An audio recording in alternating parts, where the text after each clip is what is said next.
So on Tuesday night, August the 13th, 2024, the 5th Congressional District of Minnesota held a primary in which the incumbent Representative Ilhan Omar, she is a member of the squad, was able to prevail in that district. Now, this was a rematch of 2 years ago when she went against Don Samuels, who was a former member of the Minneapolis City Council, who had came within just 2 points shy of beating her in the midterms. Now, her win comes a week after fellow squad member Cori Bush, who represents the 1st Congressional District of Missouri, lost her primary in an election that drew millions of dollars in spending from pro-Israel groups. Now, Ilhan Omar's race did not see that type of spending, and she faced less opposition than in the past. AIPAC, or the American Israel Public Affairs Committee, the most prominent pro-Israel group, stayed out of her race, despite looking to unseat candidates is deemed as not sufficiently pro-Israel, and despite United Democracy Project, AIPAC Super PAC spending six figures against Omar in 2022. Now, Omar is a refugee in the civil war in Somalia, was one of the first two Muslim women in Congress, and she has been an outspoken critic of Israel.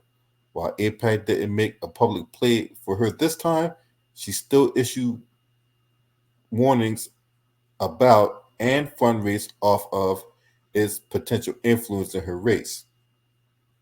Now, she proved to be a dominant fundraiser in the cycle with millions of dollars she raked in ahead of the primary, dwarfing Samuels Hall. Now, Samuels did see a fundraising bump after AIPAC-backed Wesley Bell ousted Bush last week.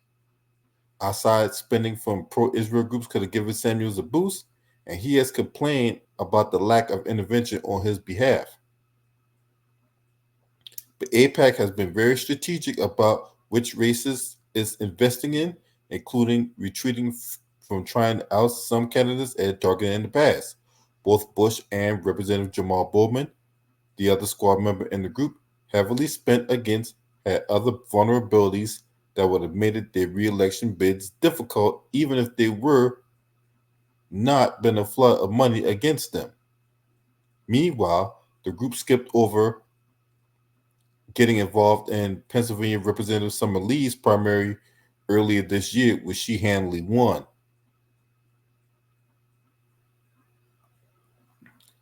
Now, this is a map of the 5th Congressional District of Minnesota.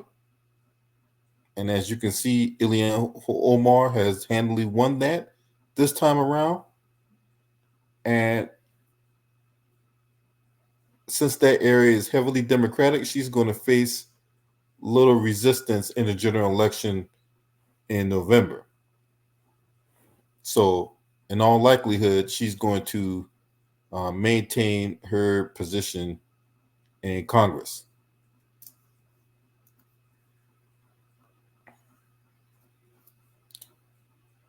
So, they say federal campaign records show that pro-Israel groups did not have a noticeable financial presence in the race. There was about $200,000 in random donations that came in.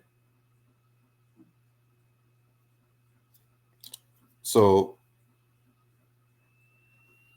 I know a lot of people that was out there was waiting for her to get voted out, but unfortunately, she had the support, and the voters had other ideas when it comes to Ilhan Omar.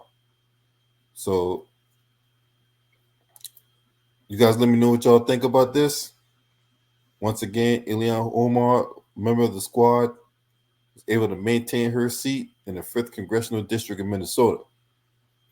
If you're not subscribed to this channel, make sure to subscribe button, hit the like button, and share these videos on your social media platforms. Shouts out to the LDBC.